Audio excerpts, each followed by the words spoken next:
الحق من أبو القدوس فأنزل الله سكينته عليه لا يهزمه فزاء الأكبر يرزقون فرحين بما آتيهم سلام قولا من رب رحيم ينال كوني بردا وسلاما للذين آمنوا هدى وشفاء وننزل من القرآن ما هو شفاء ورحمة للمؤمنين والحمد لله رب العالمين. Bismillahirrahmanirrahim. Assalamualaikum warahmatullahi taala wabarakatuh.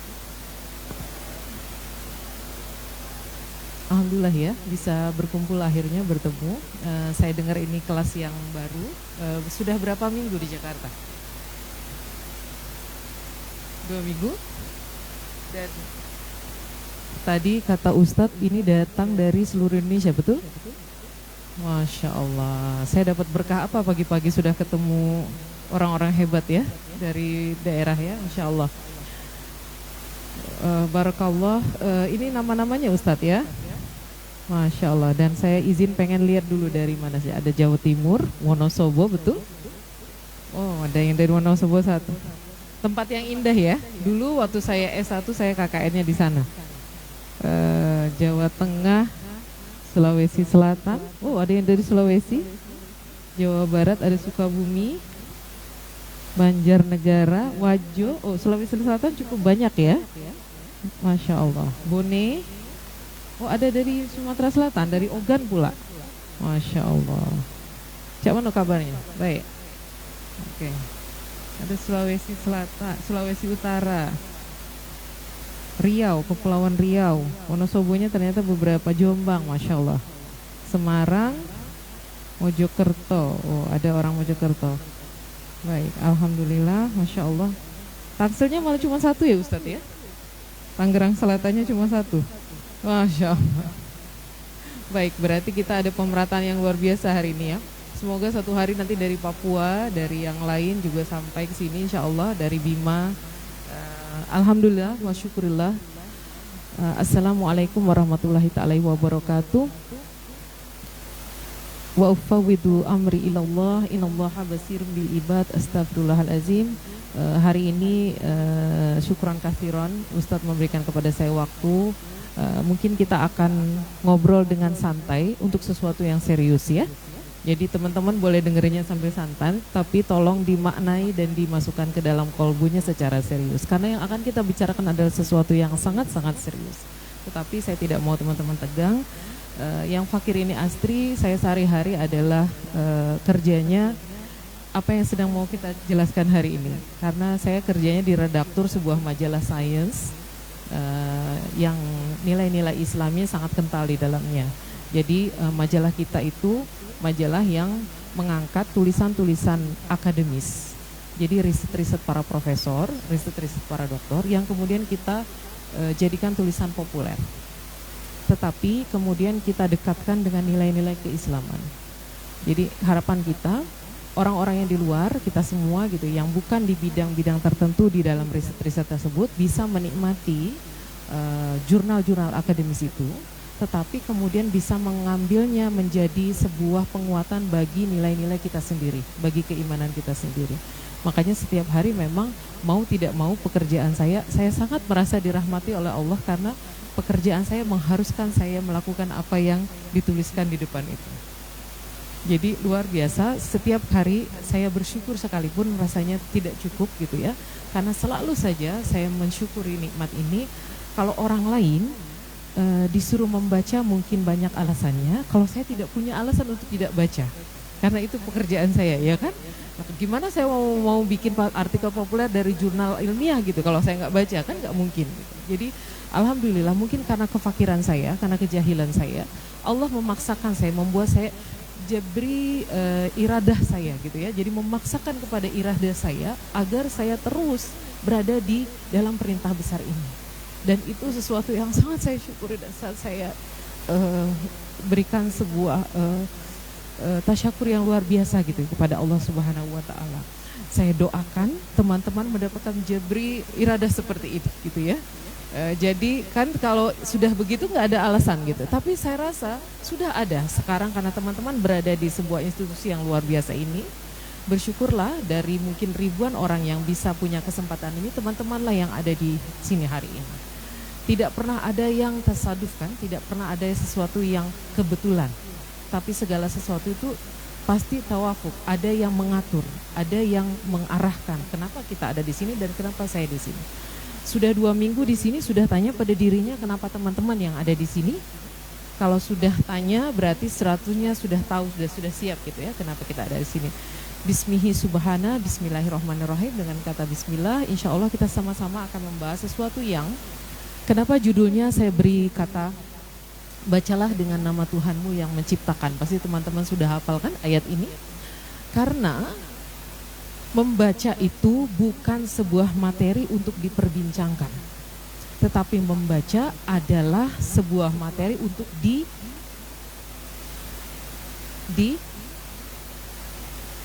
diapakan? Dipatuhi. Ya atau tidak? Mengapa harus dipatuhi? Karena itu adalah sebuah perintah. Perhatikan. Ayat-ayat Al-Quran beberapa adalah merupakan ayat-ayat yang merupakan sebuah perintah langsung yang diberikan kepada Allah Jalaluhu kepada kita, yang diberikan oleh Allah kepada kita langsung melalui perantara para nabi tentu saja. Dan ketika Rasulullah SAW, teman-teman pasti sudah hafal kan bagaimana cerita ketika ayat ini pertama turun. Masih ingat? Beliau yang ummi itu, beliau kan tidak bisa membaca kan pada awalnya. Lalu kemudian ayatnya yang pertama adalah Iqra, bacalah. Saya tanya, itu kalimat afirmasi atau kalimat berita? Afirmasi, yaitu sebuah perintah. Ustadz selesai materinya. Iya tidak? Karena kalau itu sebuah perintah, ada tidak lagi sanggahan setelah ini? Tidak ada. Ketika kita diminta untuk tegakkanlah sholat, iqam sholat, kan ya kita disuruh menegakkan, bukan mengerjakan. Maka udah selesai, kita nggak usah ngomong apa-apa lagi. Kita tidak diminta untuk ditanya masih sempat atau tidak, mau atau tidak. Sholat itu perintah. Disuruh puasa juga kalimatnya juga perintah. Nah sekarang pertanyaan saya, sebelum perintah puasa, sebelum perintah sholat, coba sholat itu tahun keberapa umat Islam melakukannya? Bayangkan. Puasa kapan? Ada yang tahu? Ayat Al-Baqarah itu turunnya kapan? Sesudah sholat, iya kan? Itu berarti ada proses untuk sampai disuruh puasa, disuruh sholat, disuruh zakat. Ketika perintah tinggal bawa khamar itu haram, pada saat itu sebelumnya sampai hari itu apakah orang-orang muslim tidak minum khamar? Minum. Tapi begitu perintah khamar itu haram turun, apa yang dilakukan oleh mereka? Sami'na, langsung ditinggalkan, itu dibuang semua ya khamar. Padahal saya tanya, kalau ada seorang pemabuk atau biasa minum lah, nggak usah pemabuk, katakanlah yang biasa minum, disuruh langsung meninggalkan hari itu, bisa nggak? Tapi kenapa para sahabat bisa? Kenapa? Kenapa mereka yang mulia itu radhiyallahu anhum, mereka semua yang luar biasa, yang semoga keberkahan dan ridho Allah turun kepada mereka. Kenapa mereka bisa melakukan itu langsung? Karena mereka sadar bahwa sebuah perintah ilahi itu tidak ada sanggahan. Saya balik ke ayat ini. Di ayat itu perintah baca ada berapa kali? Di ayat keberapa dan keberapa? Sudah terjawab apa yang mau saya maksudkan? Wahyu pertama, ayat pertamanya, ayat keduanya adalah Iqra. Maka tidak ada alasan bagi seorang muslim dan muslimah, bagi mukmin dan mukminat, tidak membaca. Saya sangat marah kalau ada orang yang mengatakan dirinya santri, kalau ada orang yang mengatakan dirinya alimat, seorang alimat atau alimah, atau yang mengatakan dirinya berilmu dan dia mukmin tapi tidak membaca. Karena perintah pertamanya bahkan diulang 2 kali. Pertamanya disuruh baca, kedua disuruh membaca dengan nama Tuhanmu yang menciptakan. Artinya kita disuruh baca dengan 2 kali proses. Bacaan yang pertama kita disuruh baca secara harfiah, baca. Lalu yang kedua kita diminta apa? Baca yang kauniyah juga. Karena ada kata menciptakan di situ. Artinya Allah mau mengatakan ini. Aku sudah menciptakan segala sesuatunya di muka bumi ini, dan kalau kau sebagai orang mukmin tidak bisa baca tanda-tanda kebesaranku di sana, maka kau tidak pantas ku jadikan hambaku yang baik.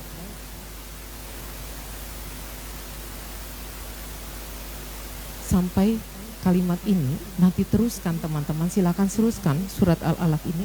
Di situ akan disinggung tentang apa? Sifat manusia, betul? Maka hati-hati.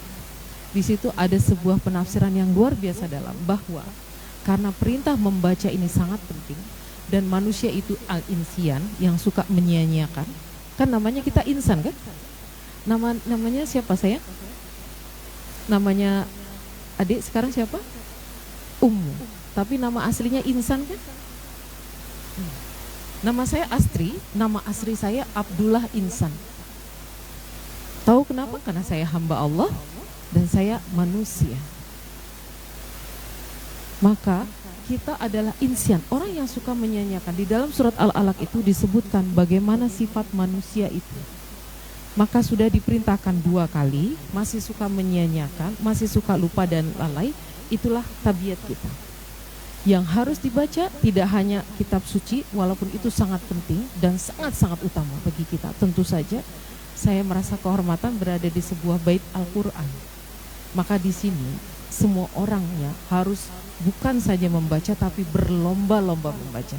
Tahu bedanya orang cuma baca sama berlomba membaca? Apa bedanya?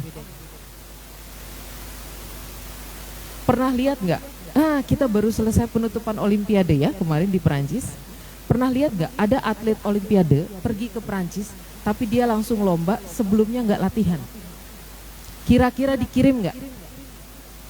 Sudah gitu, sudah sampai jauh-jauh di Prancis, dibayarin negara luar biasa di sana. Begitu lomba dia tenang-tenang aja, santai banget. Slow aja katanya. Mager katanya. Bisa nggak itu dikatakan perlombaan? Tidak. Maka musawaqah itu yang diperlombakan di dalam membaca itu adalah harus ada semua iradah kesungguhan ini. Pertama harus dilatih karena ini sebuah perlombaan. Kedua dia harus diusahakan dengan usaha semaksimal mungkin. Masalahnya siapa lawan dan musuh kita ketika membaca? Siapa? Ada sebagian yang akan menyalahkan Syaitanir Rajim. Ada sebagian besar juga yang akan mengatakan diri sendiri. Keduanya benar-benar adalah musuh sejati kita. Maka untuk masuk ke perlombaan ini, bismillahirrahmanirrahim ya, dengan nama Allah yang Maha Pengasih dan Penyayang itu, mari kita mulai dan siapkan pikiran dan mental dengan cara ini. Setiap kali mau membaca, letakkan pemikiran dan niat ini bahwa saya sedang dalam sebuah perlombaan besar, lawan saya sangat kuat. Nanti tiba-tiba yang pertamanya nggak ngantuk, tiba-tiba jadi menguap. Apalagi kalau bacanya berjamaah, di sebelahnya baca, yang kanan mulai menguap, yang kiri ikut menguap, karena menguap itu menular. Tahu ya? Benar. Dan ini sahih, ini akademis. Jadi secara otak menguap itu memang menular. Maka kalau ada, mengapa kita disuruh menunduk ketika menguap kan? Ada banyak hikmah luar biasa dari sunnah ini. Dan ketika ada orang mulai menguap di sebelah kita, mulai hati-hati. Kalau orang perang, itu pertama senjatanya belum dikokang, kedua harus langsung dikokang. Kenapa? Udah mulai ada yang nguap, berarti musuhnya mulai kuat nih serangannya. Nanti pelan-pelan ada angin bertiup. Aduh, enak nyaman banget gitu ya. Lalu pelan-pelan mulai berpikir, tiba-tiba ada pesan, status siapa baru nih. Ting-ting gitu. Belum lama sudah mulai mau serius lagi, tiba-tiba ada suara begini, Shopee. Kacau kan bacanya? Nah, maka dari situ pahami bahwa ketika perintah ini harus diulang 2 kali, ada makna keseriusan luar biasa yang harus kita lakukan di sini. Dan kenapa setiap kali saya ngajak teman-teman atau materi membaca ini saya mulai, saya nggak pernah biasa-biasa saja ketika memulainya. Karena saya tahu betul apa yang akan dihadapi oleh teman-teman setelah ini. Ya, kalau perlu, dan itu memang sangat perlu, izin Ustadz, saya dengan segala kejahilan saya, kalau perlu setelah selesai ini lakukan sholat 2 rakaat sunnah, niatkan azam, hajatkan diri, ya Allah jadikanlah aku sekarang setelah ini penuntut ilmu sebaik-baik penuntut ilmu. Mau tahu kata penuntut ilmu itu dalam semua bahasa, kecuali mungkin bahasa Inggris berbeda sedikit, tapi tetap sama sepertinya, karena dalam bahasa Inggris pursuing knowledge, ya kan, selalu ada kata menuntut di sebelumnya. Kalau dalam bahasa Arabnya pun kan ada kata talab kan, meminta, mencari. Di bahasa apa lagi? Misalnya bahasa Turki, ilmin talebi. Taleb itu juga sama, nyari juga di situ. Jadi ilmu itu tidak akan datang tanpa ada usaha, tuntutan yang kuat. Kalau kita cuma cari ilmu, nggak nyampe atas. Tapi kalau teman-teman menuntut ilmu, sahih, selesai. Karena berarti waktu teman-teman menuntut ilmu ada kesungguhan, ada motivasi, ada fokus, dan ada semua usaha. Maka sholat 2 rakaat hajat sebelumnya adalah syarat. Bagus sekali untuk dilakukan. Yang kedua apa? Usahakan menjaga semua adab ketika membaca. Apa adabnya? Apa adab ketika membaca? Sama persis seperti kalau teman-teman mau membaca Al-Quran. Hadap kiblat. Kalau sebisanya berpakaian yang baik. Kemudian menjaga wudhu. Kalau tidak dilakukan ketiganya ini, saya yakin musuh-musuhnya lebih kuat daripada penyangga mata yang atas dan pendorong yang bawah. Saya yakin sekali itu.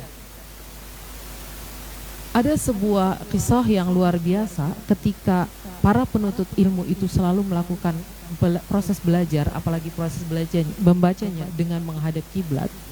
Itu kefasihan dari bacaan yang dia baca, yang dia pahami itu berbeda dengan yang tidak melakukan ini. Kelihatannya remeh, tapi teman-teman tolong tidak melepaskan adab ini. Karena adab itu datang sebelum ilmu. Jadi tidak ada ilmu yang berkah kalau tidak dilakukan dengan adab yang baik. Jadi bismillah ya, apalagi sebelumnya membaca doa, lalu kemudian memantapkan hati, itu sudah luar biasa sekali. Baik, selanjutnya ada beberapa hal yang ingin saya sampaikan di sini hanya sebagai pengingat saja. Apa yang menjadi karakteristik dari ajaran para nabi yang diturunkan Allah Subhanahu wa taala kepada kita. Kalau teman-teman lihat Nabi Ibrahim itu kalau di dalam Al-Quran disebutkan dia membawa suhuf ya kan? Suhufa Ibrahim. Jadi lembaran-lembaran Ibrahim itu berisi apa? Berisi nasihat dan hukum.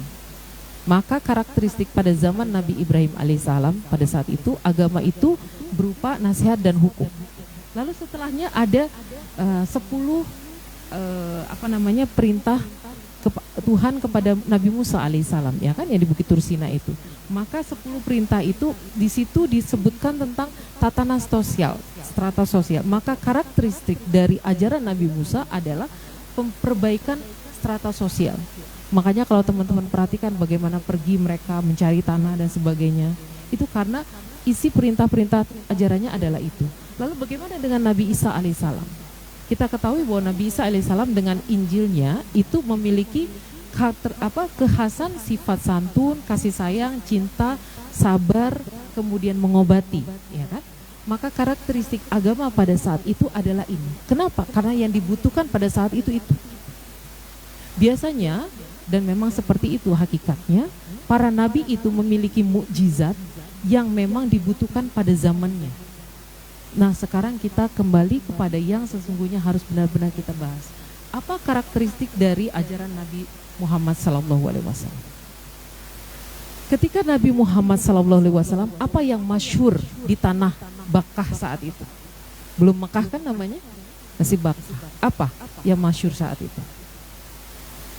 Iya, apalagi pada saat itu orang akan terkemuka kalau memiliki kefasihan apa? Bahasa, ya kan? Bicara. Makanya setelah beliau wafat, misalnya ada beberapa imam yang kita ketahui, misalnya Imam Syafi'i radhiyallahu an, beliau ayahnya sudah tidak ada, beliau seorang yatim, tapi ibunya ngirim beliau sampai jauh. Alasan pertamanya adalah agar beliau belajar bahasa Arab yang asli di Mekah, yang tidak menggunakan aksen tempat beliau asalnya datang. Kenapa? Karena bagi masyarakat saat itu memiliki lugah atau ketinggian bahasa, kemampuan diksi, kemampuan berbicara itu penting. Makanya pada saat itu kebijaksanaan, kehendak, ilmu itu adalah ciri-ciri dari semua mukjizat Rasulullah sallallahu alaihi wasallam. Apalagi tadi ditekankan perintah pertamanya adalah baca. Sekarang saya tanya, sudahkah adik-adik yang sangat saya hormati dan semoga rahmat Allah selalu tercurah kepada kalian semua, sudahkah kalian jadi ciri karakteristik umat Islam yang seperti tertulis di depan? Kalau belum, tolong setelah ini dicatat, lalu selalu dibuka dan diingat bahwa inilah tataran yang diinginkan dari kita. Umat Islam itu harus tinggi ilmunya, harus memiliki kehendak kuat pada yang dia inginkan, punya kebijaksanaan, dia seimbang. Makanya wasat, ya kan? Dia tidak terlalu berlebih, dia tidak ifrat, tidak pula tafrid. Dia tidak berlebih-lebihan, tidak pula juga suka meremehkan. Dia berimbang. Lalu kemudian dia punya kemampuan menganalisis. Dia bisa menyusun program, keinginan, kerja, semuanya dia susun secara rapi. Bahkan kehidupannya. Dia memiliki kemampuan kalam dan dia memiliki penjelasan yang komprehensif. Semuanya ini bisa dicapai dengan banyak. Itulah kenapa perintah pertama kita adalah Iqra. Iqra bismillah biqarati khalaq. Kalau ada yang mulai ngantuk, mulai berpikir bahwa kita harus punya kehendak gitu ya untuk melakukan ini.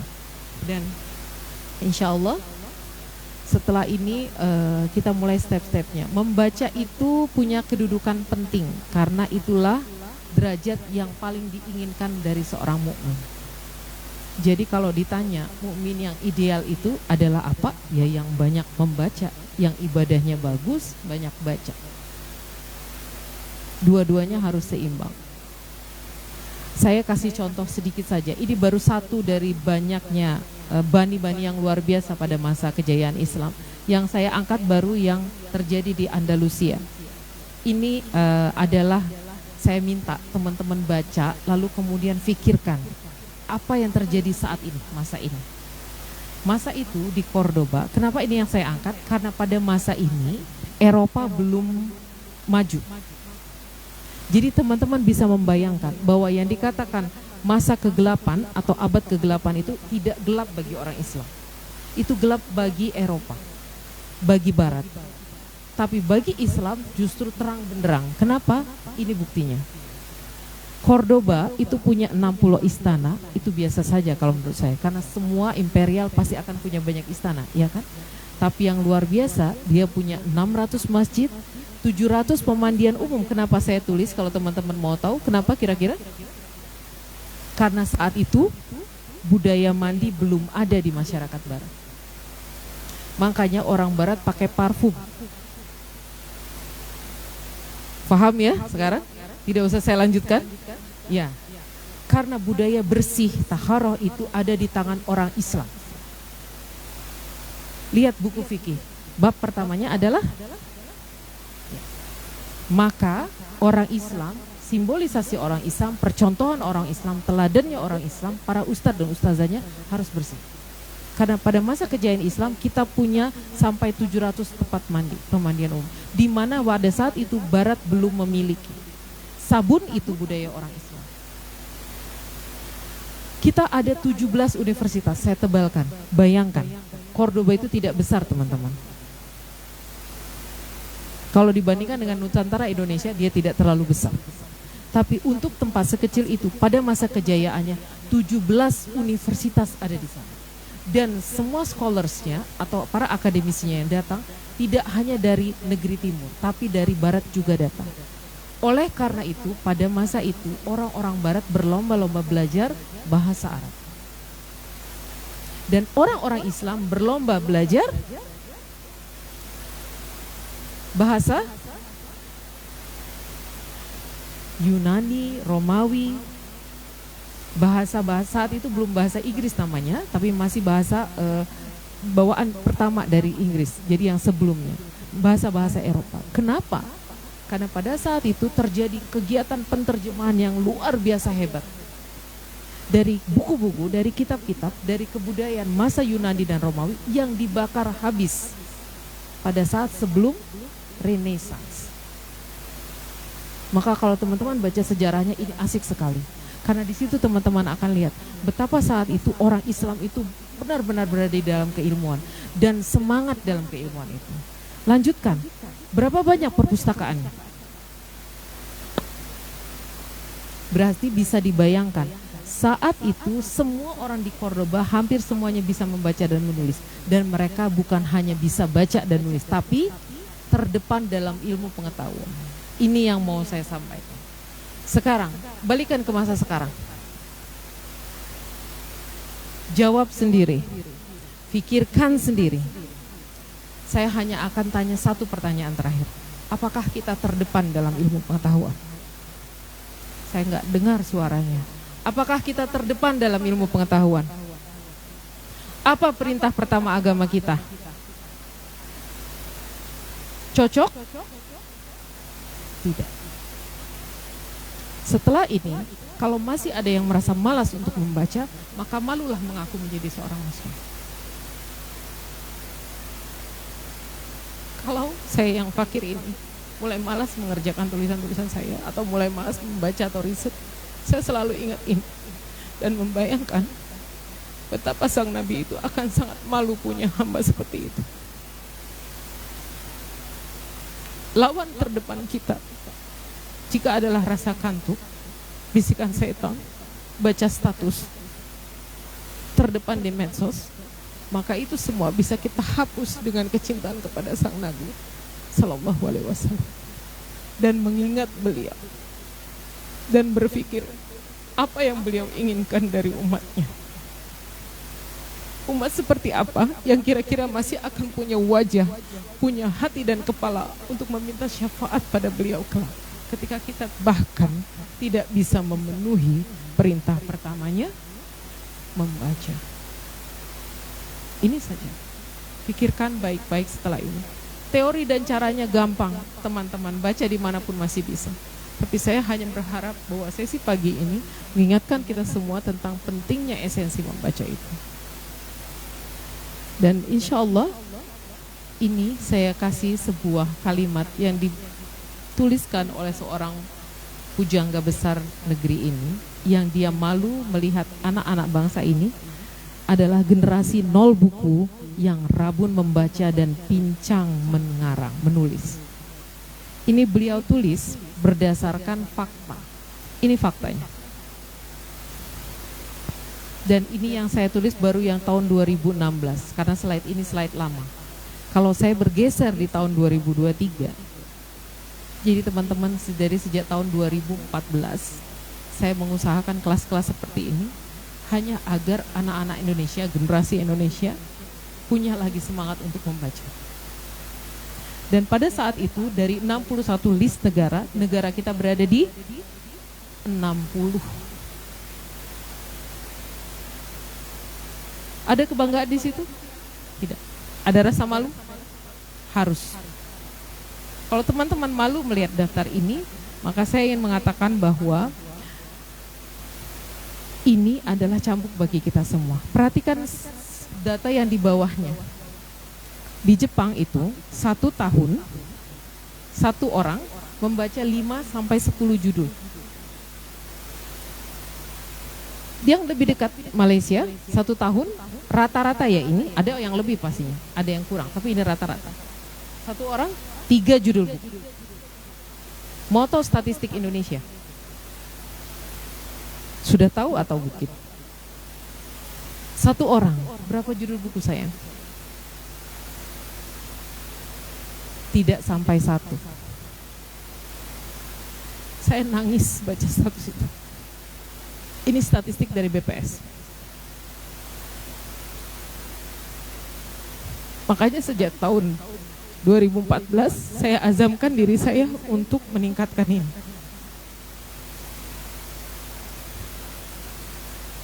Karena inilah sebenarnya pintu pertama keruntuhan umat ini. Ketika kita mulai tidak membaca, atau ada yang masih membaca tapi membaca yang tidak bermanfaat, atau masih agak mending sedikit, masih membaca tapi tidak menulis. Nanti kelasnya beda ya, insya Allah, yang tentang menulis. Tetapi basic dan dasarnya adalah membaca. Teman-teman punya waktu berapa bulan di sini? Oke. Targetkan dalam 6 bulan itu kalian mau baca berapa judul buku, berapa kitab. Tulis itu di kamar kalian. Letakkan target itu. Lalu bicarakan dengan orang-orang di sekitar kalian. Kenapa saya mengatakan ini? Karena kalau itu cuma disimpan sekarang, cuma didiam saja, kira-kira gak sampai seminggu itu sudah lupa. Hilang itu, menguap. Dan kalian tidak punya tanggung jawab sosial untuk mempertanggungjawabkan apa yang kalian bicarakan dan apa yang kalian sampaikan itu. Akhirnya rasa malas, lupa, lalai, menyia-nyiakan tadi, menguasai lagi. Kalah. Yakinlah 6 bulan itu sebentar sekali. Yakin. Nanti di akhir saya akan kasih tips caranya bagaimana mencapai target itu ya. Nanti ingatkan kalau saya lupa ya. Baik. Selanjutnya ini saya akan masuk dulu di bagaimana cara otak manusia menganalisa sebuah tulisan gitu ya. Jadi kita akan bicara sedikit izin ilmu neuroscience-nya. Neuroscience adalah sebuah ilmu, pendekatan ilmu sains di mana dia menganalisa bagaimana cara kerja otak. Kalau kalian baca, saya tanya, apa yang terjadi di otak kalian menurut kalian? Bayangan. Bagus. Bagaimana bayangannya? Bentuknya bagaimana?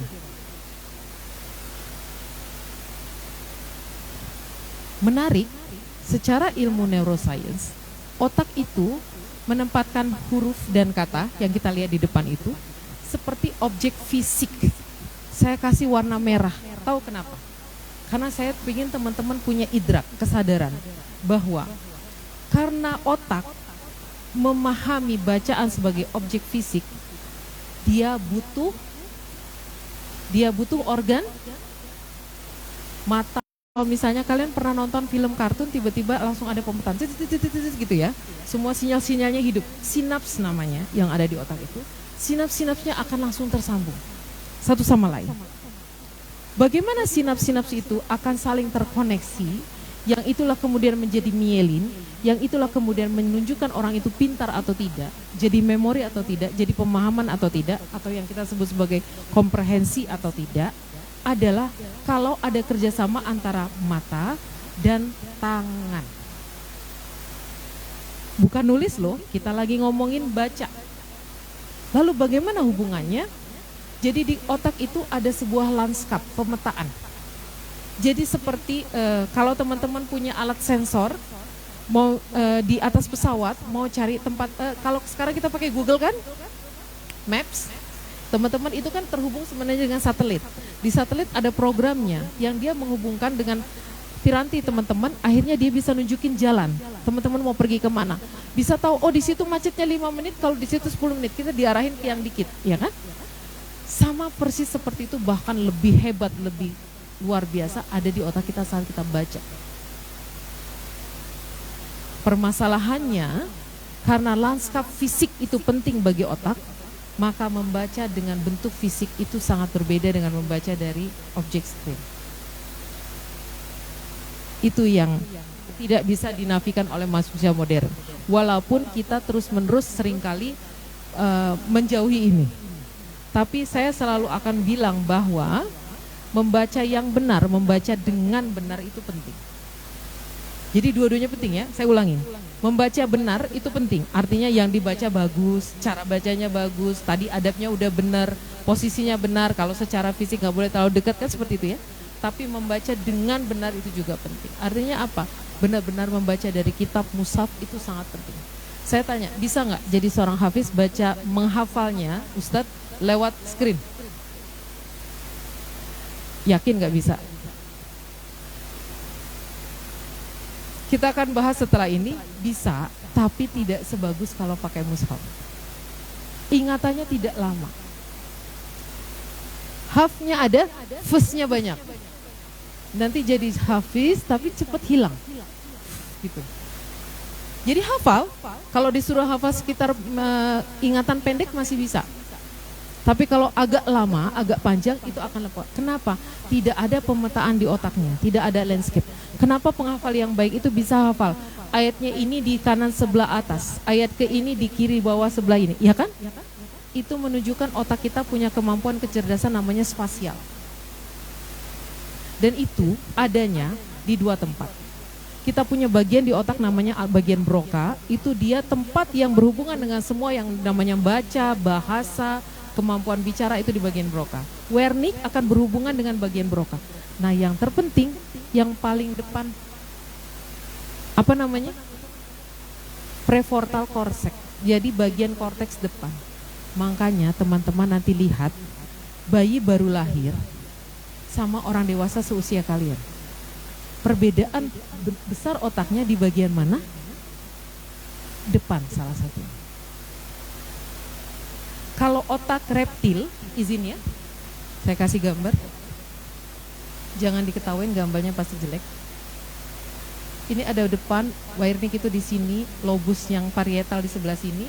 Ini PVC namanya, prefrontal cortex.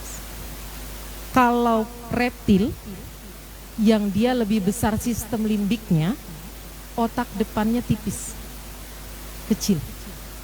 Makanya mohon maaf, reptil itu ganas, nafsunya besar dan mematikan, ya kan? Manusia, mamalia. Awalnya waktu dia masih kecil, otak depannya tidak akan sebesar ini. Jadi dia akan hanya biasa aja. Lama-lama dia akan semakin membesar. Pertanyaannya adalah, bagaimana cara memperbaiki atau meningkatkan kinerja PVC? Kenapa PVC penting? Karena di depan ini, di prefrontal cortex ini, pre itu di sebelumnya, frontal itu depan, korteks lapisan. Jadi PVC depan otak manusia itu akan berkembang. Kenapa? Karena manusia itu learning system. Manusia itu belajar. Buktinya apa? Pernah lihat nggak bayi baru lahir langsung jalan? Yang punya adik pernah lihat adiknya waktu bayi langsung begitu lahir 30 menit kemudian berdiri? Ada pernah yang lihat begitu? Atau adiknya dalam 45 menit langsung bisa pidato bahasa Arab? Ada yang bisa lihat begitu? Tidak. Tapi saya tanya, pernah lihat jerapah lahir? Ibu, tolong pertanyaannya yang rasional. Saya ngapain lihat jerapah lahirin, ya kan? Tapi habis ini boleh dilihat di YouTube. Kan ada kan di YouTube sekarang bisa semua gitu ya. Kalau dulu saya ngajarnya tahun 2000 berapa, saya harus nyuruh kalian ke kebun binatang dulu. Dan itu belum tentu ada jerapah ngelahirin kan setiap minggu gitu. Tapi sekarang teman-teman bisa lihat di YouTube. Coba buka di YouTube. Berapa menit dibutuhkan waktu seekor jerapah berdiri? Tidak sampai 40 menit. Jerapah itu begitu lahir langsung bisa berdiri. Ada yang lebih hebat lagi? Ada. Pernah lihat komodo ngelahirin? Ya Allah Bu, jangankan jerapah, apalagi komodo ya kan? Tapi tadi yang daerahnya NTB, Nusantara mana mungkin bisa punya kesempatan. Saya tanya, apa yang dilakukan seekor komodo setelah lahir? Anak komodo setelah lahir, apa yang dia lakukan pertama? Teman-teman tahu? Apa? Apa kira-kira? Seekor komodo kecil yang baru lahir, pada 1 jam sampai 2 jam pertama kelahirannya, dia akan segera apa? Kira-kira membaca Bu? Bukan. Biar nggak ngantuk ya, saya begini. Ya, apa kira-kira yang dilakukan komodo itu? Kalau saya bilang komodo membaca, kalian pasti lebih malu lagi kan? Ya Allah, komodo ternyata 2 jam pertamanya membaca gitu ya? Enggak. Kalau begitu, apa kira-kira yang dilakukan oleh seekor komodo yang baru lahir? Mencari makan? Enggak gitu juga kali ya. Apalagi dia cari langsung jajanan Korea, enggak mungkin, ya kan? Jadi komodo ketika pertama lahir, reptil itu sistem limbiknya besar. Sistem limbik itu ada nafsu, terus kemudian syahwat, terus kemudian kemarahan, hal-hal yang bersifat agresif itu ada di sistem limbik. Pada reptil sistem limbiknya besar sekali, sehingga Allah Subhanahu wa Ta'ala menjadikan seekor komodo yang baru lahir itu, pada jam-jam pertama kelahirannya, dia dimampukan Allah untuk bisa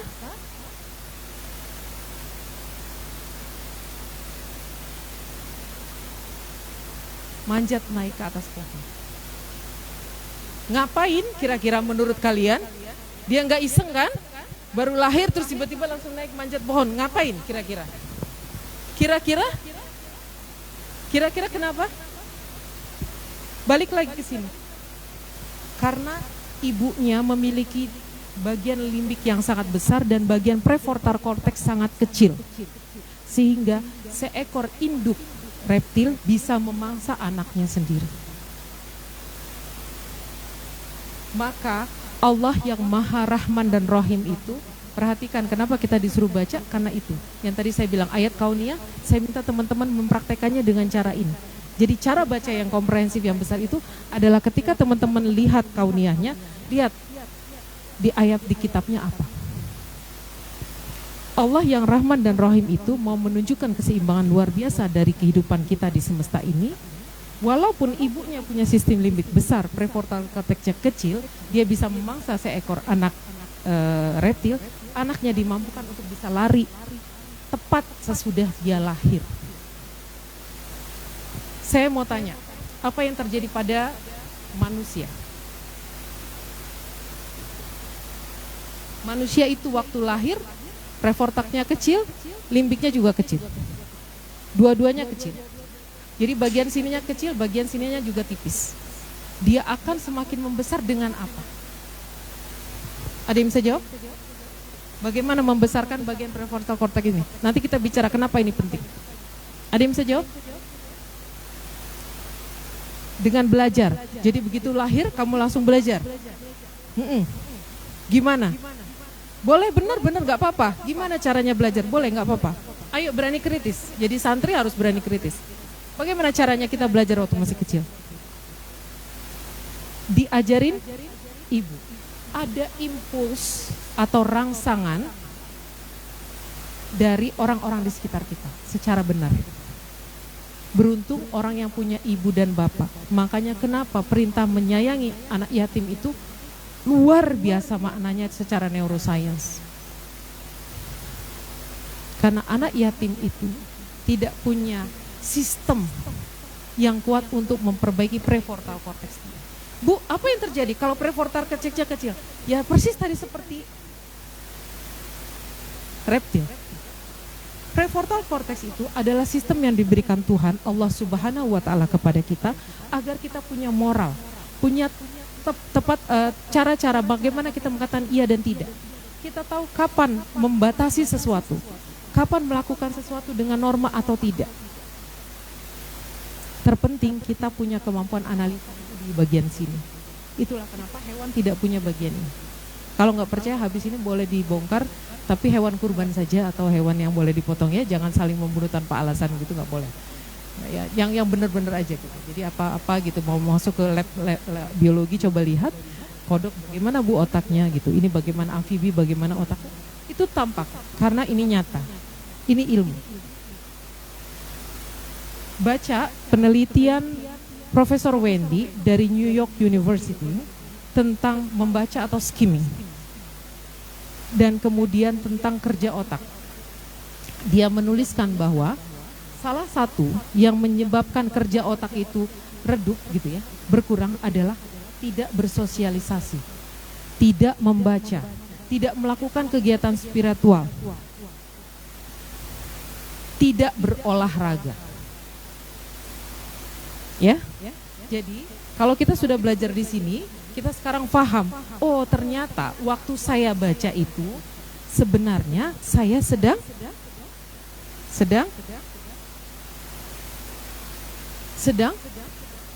mengaktifkan denyutan otak saya, dan itu cara Allah menyayangi saya, membuat denyutan otak saya jadi rangkaian saraf yang bagus, dan kemudian akhirnya jadi yang namanya pintar dan cerdas.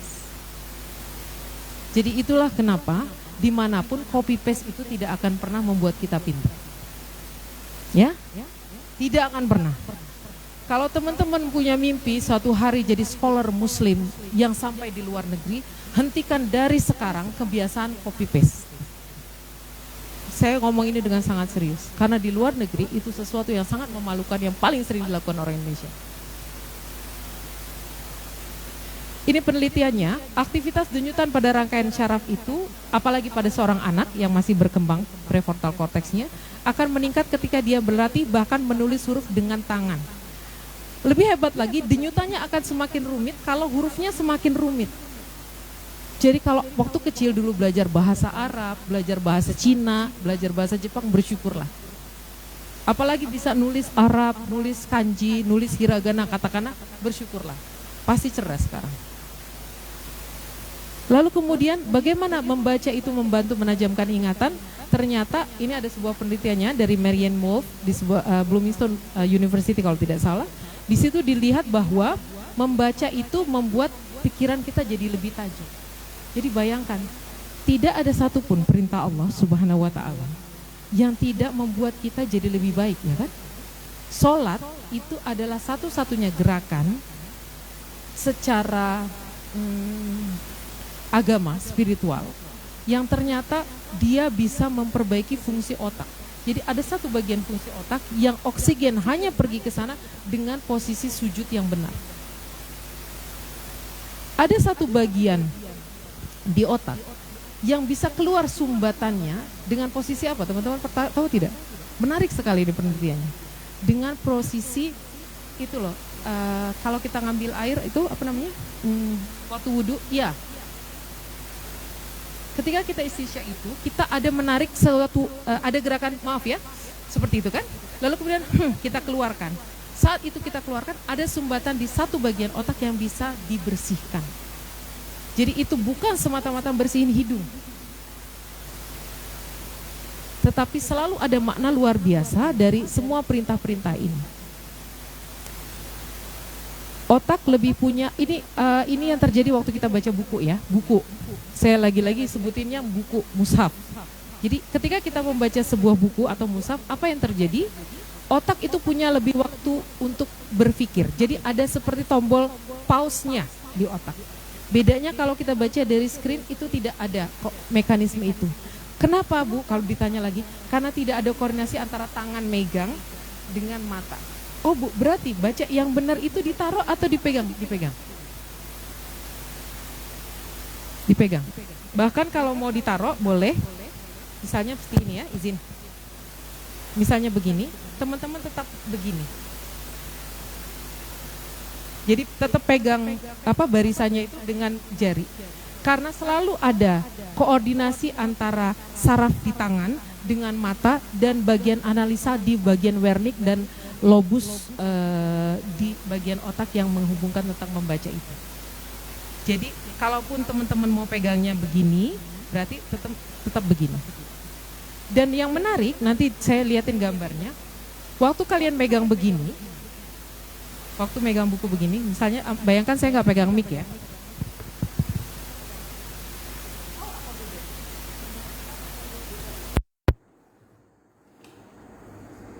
Ketika ada bagian tipis dan tebal buku ini, itu membantu landscape pemetaan pada bagian garis.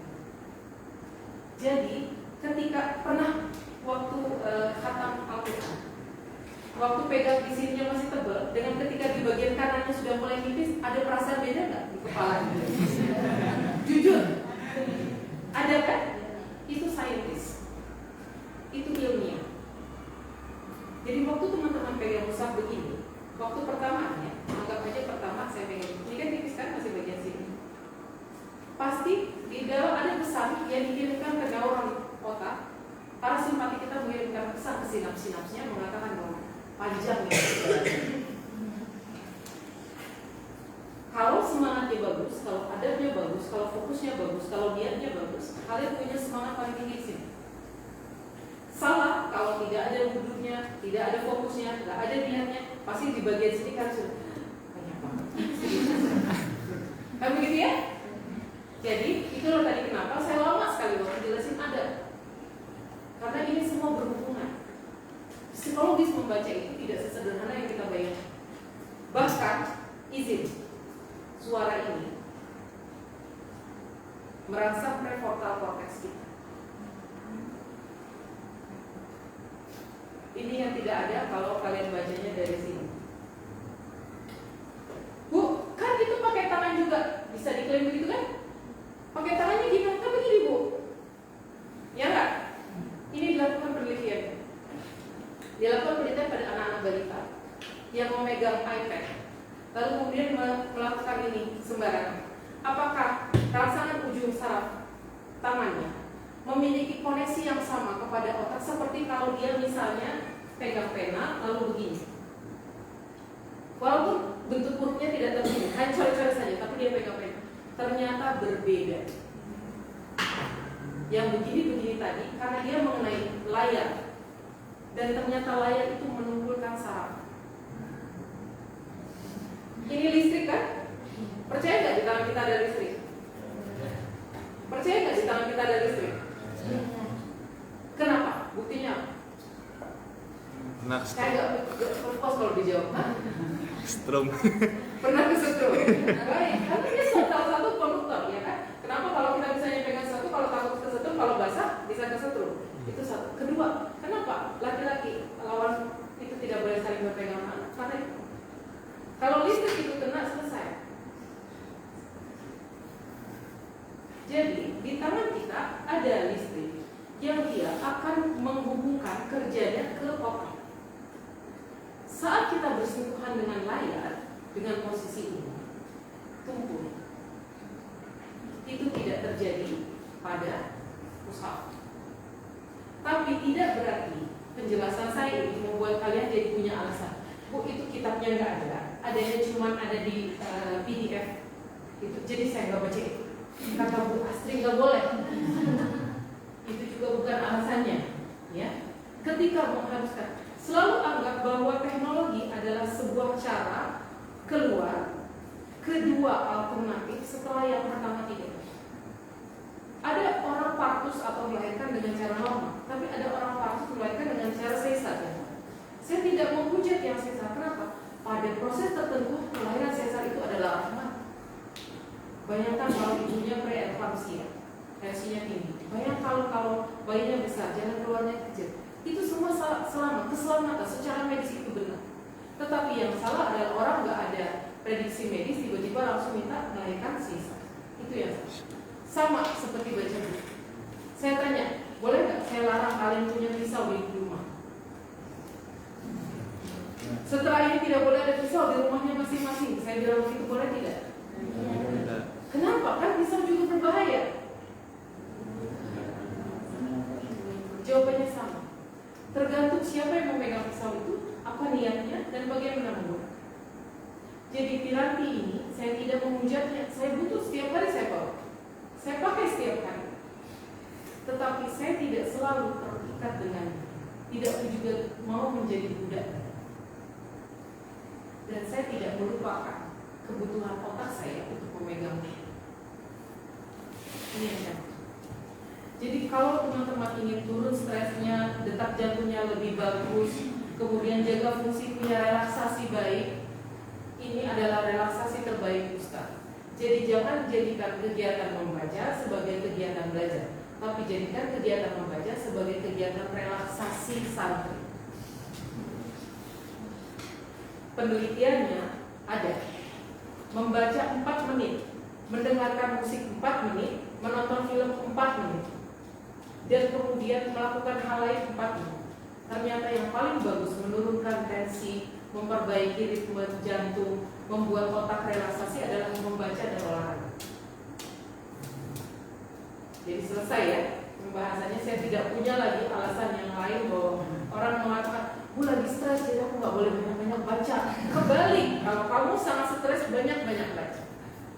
Tapi baca yang benar. Lagi stres baca 100 orang. Ya. Jadi jangan lakukan apa yang salah dengan cara yang salah. Lakukan dengan yang benar, adab yang benar. Apa yang dibaca juga.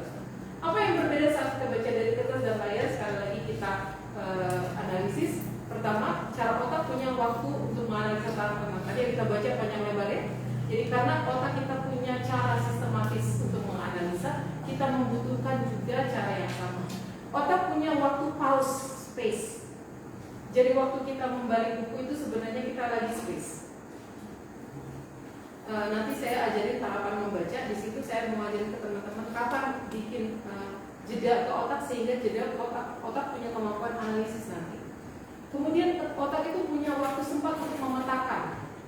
Makanya kalau teman-teman baca, gak usah dipaksain banget untuk ngafal. Kalau teman-teman melihatnya dengan benar, fokus dan adab tadi semua dipakai, sesungguhnya pelan-pelan kalian sedang memasukkan pemetaan dari apa yang kalian baca itu ke otak. Nanti waktu ujian, tinggal begini sebentar, tenangkan, biasanya dia keluar. Kalau sistemnya benar. Kalau sistemnya salah, tadi yang saya gambar di depan itu, ada 7 bagian otak. Ini depan, samping, parietal, terus kemudian tengah, depan, ya. 7 bagian otak ini, 5-nya bisa rusak. Karena 5 bagian otak, saya sebutin 3 dulu ya, naik dikit ya, turun dikit ya. 3 bagian otak bisa rusak kalau seseorang itu mengkonsumsi obat zat-zat aditif yang berbahaya. Neurotropika, 3 otak yang rusak. Saya tanya, ada satu zat yang bisa merusak 5. Apa itu? Alkohol. Lobus depannya rusak, lobus tengahnya rusak, lobus sampingnya rusak. Alkohol. Alkohol 3. Alkohol masuk ke zat aditif. 5 bagian otak bisa rusak karena memandang pandangan yang buruk, melihat hal yang haram, membaca bagian-bagian yang tidak baik. Jadi saya sangat tidak menyarankan teman-teman tidak mentarbiah matanya. Karena tadi ingat, otak itu punya landscape, punya pemetaan. Dan kerja otak sangat tergantung dengan mata dan tangan. Maka mata yang terbiasa melihat sesuatu yang buruk, yang tidak baik, yang tidak yang merusak matanya, pandangannya, ini berlaku baik laki-laki maupun perempuan. 5 bagian otaknya terancam rusak. Saya tidak main-main dengan ini. Makanya kalau teman-teman ingin memperbaiki fungsi otak, menyehatkannya, jaga pandangan. Bodul basar itu maknanya luar biasa pada kerja otak kita. Lalu pencitraan di otak itu terjadi kalau kita baca. Otak yang semakin sering melakukan pencitraan, artinya dia bisa tersambung antara sinap-sinapnya dengan banyak. Pernah lihat ya gambar otak kayak ruwet banget gitu ya, banyak garis-garisnya itu kan? Dikatakan bahwa semakin banyak jalur-jalurnya itu, seseorang itu semakin cerdas. Ada pencitraan di otak. Jadi kalau semakin dikit, jawab sendiri ya. Kalau bagaimana cara memperbanyak jalur-jalur tadi? Membaca. Membaca adalah cara paling bagus untuk membuat otak kita semakin bagus pencitraannya. Stamina, kekuatan otak. Saya tanya, teman-teman lebih kuat lama baca pakai buku apa pakai layar? Buku. Kenapa? Kalau pakai layar kadang mumet maksudnya. Ya, layar itu memantulkan cahaya. Cahayanya tapi tidak diserap mata, dipantulkan lagi. Sehingga kerja mata kita lebih 2 kali lipat daripada kalau kita lihat kertas. Kertas menyerap cahaya dari luar, tapi dia tidak memantulkan cahaya itu kemana. Itulah yang membuat mata kita tidak lelah. Makanya stamina orang waktu baca begini lebih bagus. Apalagi kalau dulu namanya kitab kuning ya. Teman-teman tahu hikmahnya kenapa kitab itu warnanya kuning? Karena dulu kertasnya belum putih, Bu. Betul kan? Ya benar, itu juga ada maknanya. Tetapi salah yang kedua, warna putih lebih memantulkan cahaya daripada warna hitam. Teman-teman akan punya durasi, kemampuan dan stamina lebih lama membaca ketika dia tidak putih sebentar. Ya. Kemudian nilai pemahaman, ini yang berbeda tadi. Saya nggak bilang kalau teman-teman membaca dari ini nggak bisa hafal. Penelitiannya menunjukkan begini. Ada sekelompok objek peneliti mahasiswa dikasih satu teks buku gitu ya, yang di sini dikasihnya dalam bentuk PDF. Bagaimana hasilnya kira-kira teman-teman? Yang mana yang dapat A? Kelompok A atau kelompok B? Enggak. A dan B dua-duanya ada yang dapat A. Tidak ada masalah dengan itu. Kalian tetap bisa pintar dengan baca dari iPad. Perbedaannya ketika soalnya diganti dari hafalan dengan pemahaman dan analisis, yang kelompok A lebih bagus analisanya daripada yang kelompok B. Berarti itu menunjukkan ketika baca dari kitab, ingatan akan tetap sama, tapi durasinya berbeda. Artinya kelamaannya itu berada di dalam memori kita itu berbeda. Yang kedua pemahaman, komprehensi, kenyamanan kerja otak dan organ tubuh lain. Ya, tadi ya, bahkan ketika kita baca dari buku itu, kalian sedang menstimulasi telinga. Bu, tapi kalau dari layar, apalagi anak-anak sekarang, ada buku Kindle anak-anak bisa loncat-loncat, ada suaranya gitu kan, ada poliponik gitu kan. Itu menghibur organ tubuh nggak menurut kalian? Menghibur secara permukaan, tidak menyehatkan organ tubuh anak. Jadi yang gambar poliponik banyak warna, bisa loncat-loncat, bisa interaktif itu sesungguhnya tidak nyaman bagi kerja otak. Jangka waktunya ingat dan akurasi ini yang bedanya. Jadi kalau teman-teman nanti pengen belajar dengan akurasi yang bagus, jangkanya banyak, pemahamannya bagus, analitisnya ada, ya bacanya dari mushaf. Ya.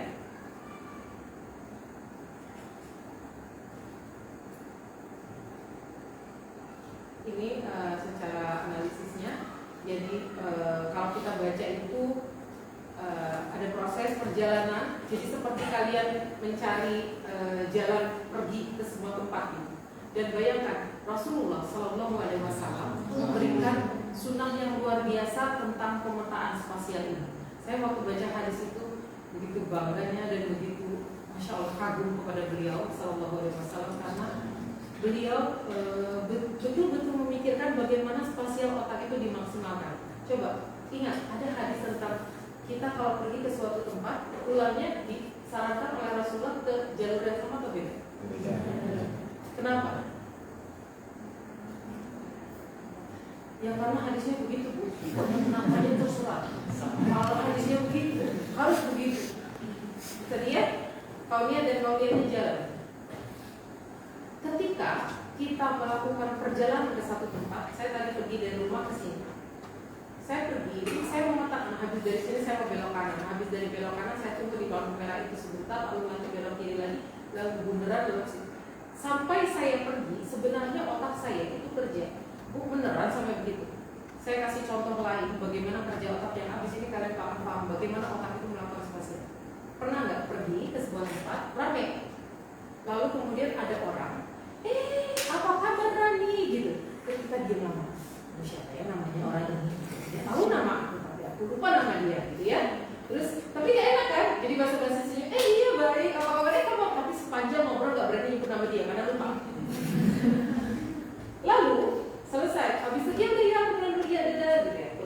bisa.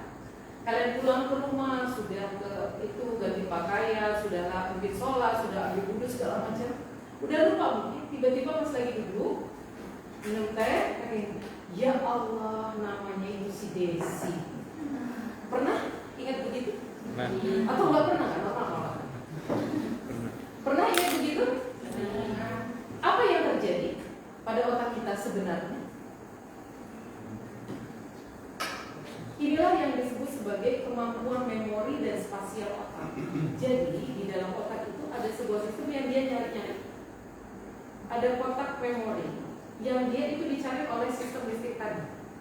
Waktu ketemu teman yang pertama gitu ya, dia baru kena impulsa, tapi kita nggak bisa ketemu memori nama dia. Waktu kita sudah keluar dari space yang pertama, spasi yang pertama, lalu kita pergi pindah ke tempat lain, melakukan hal lain, jangan dipikir otak berhenti mencari. Otak itu masih terus mencari. Yang paling sering nyari barang nggak ketemu, terus kemudian Allah ya Allah baru ya, sering kan begitu. Kenapa? Karena waktu kita sholat kita menjadi semakin rileks. Kita meletakkan semua beban kita kepada yang maha besar. Kan? Otaknya rileks, tenang. Akhirnya ketemu langsung bagian yang tadi kita lupakan. Inilah yang menunjukkan bahwa ingatan seseorang, proses mengingat seorang itu terus bekerja bahkan ketika orangnya secara sadar sudah menyetop itu. Waktu kalian sudah berpikir sama orang itu, kalian sudah nyetop kan proses untuk ingat nama orang itu. Tetapi proses pengingatan perjalanan ini yang terjadi pada otak manusia. Ada sebuah proses perjalanan di otak yang itu selalu terus berjalan sampai ketika proses itu berhenti sesuai dengan yang kita ingat.